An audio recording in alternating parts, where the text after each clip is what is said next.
Hello everyone, welcome to my YouTube channel Education House. ଆଜି ଆମେ ଦ୍ୱିତୀୟ ଶ୍ରେଣୀର ପାଠ 13 ଗଣିତ କାଳରେ ଲମ୍ବ କେତେ ଜାଣିବା ପାଠଟିର ଅଭ୍ୟାସ କାର୍ଯ୍ୟଟି କରିବା। ଦେଖ ଅଭ୍ୟାସ କାର୍ଯ୍ୟ 7 ନମ୍ବର କଣ କହିଛି, ଦିଆସିଲି କାଠି ନେଇ ତଳେ ଦିଆଯାଇଥିବା ଲମ୍ବ ମାପ ନିର୍ଣ୍ଣୟ କର। ଗଣିତ ବହି ଲମ୍ବ କେତେ ଦିଆସିଲି 14ଟି, ତାର ଅକ୍ଷର 8ଟି, ଖାତାର ଲମ୍ବ 10ଟି, ତାର ଅକ୍ଷର 8ଟି ହେଲା। ପେନସିଲ ଲମ୍ବ କେତେଟି ହବ ନା 9ଟି, ଡ୍ରଇଂ ଖାତାର ଲମ୍ବ 8ଟି, ଅକ୍ଷର 15ଟି। ଏପରି ଲେଖିବା। ବୁଝିପାରିଲା ମାନେ ନିଜେ ନିଜର ଖାତା, ବହି, ପେନସିଲ ଡ୍ରଇଂ ଖାତାର ଲମ୍ବ ଡିଏସ୍ଏଲ୍ ଖାତାର ମାପ କରି ଏଠାରେ ଲେଖିବ। ତାପରେ ଦେଖ 2 ନମ୍ବର କଣ ଅଛି, କୃତ୍ୟ ଦେଖି କୁହ ଓ ଲେଖ। ପେନସିଲର କଣ କହିଛି ଦେଖ,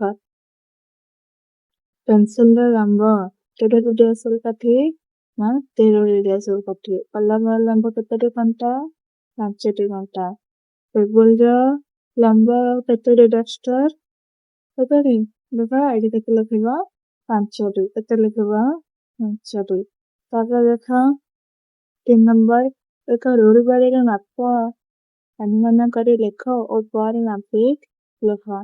ଦେଖ ରୁଲ୍ ବାଡିର ଲମ୍ବ, ରୁଲ୍ ବାଡି କଳା ପଟାର ଲମ୍ବ କେତେ ହବ ସବୁ 5ଟି, ଅନୁମାନରେ ପ୍ରକୃତରେ ମାପ 5ଟି। କଳା ପଟାର ଅକ୍ଷର 12ଟି ହେଲା, ପ୍ରକୃତ ମାପ 12ଟି। ଝରକାର ଲମ୍ବ କେତେ ଲେଖିବ 6ଟି, ଆଉ ଝରକାର ଅକ୍ଷର 14ଟି।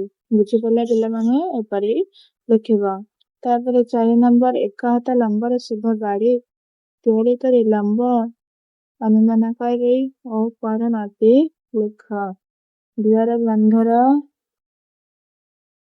ଲମ୍ବ କେତେ ହବ 7ଟି, ଦୁଆର ବନ୍ଧର ଅକ୍ଷର 3ଟି, ବାରଣ୍ଡାର ଲମ୍ବ 10 ହେଲା, ବାରଣ୍ଡାର ଅକ୍ଷର 8।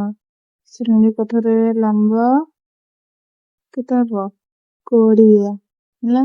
ଶ୍ରେଣୀ କୋଠରୀର ଅକ୍ଷର କେତେ ହବ 10। ବୁଝିପାରିଲେ ପିଲାମାନେ, ଏପରି ନିଜେ ମାପିକିରି ନିଜ ଶିକ୍ଷକଙ୍କୁ ପଚାରି ଲେଖିବ। ବୁଝିପାରିଲ। ଯଦି ଭିଡିଓ ଗୁଡିକ ଭଲ ଲାଗୁଥାଏ ଏଇ ସାଙ୍ଗସାଥି ମାନଙ୍କୁ ନିଶ୍ଚୟ ସେୟାର କର। ଚ୍ୟାନେଲଟିରେ ନ ଆସିଥିଲେ ଚ୍ୟାନେଲଟିକୁ ସବସ୍କ୍ରାଇବ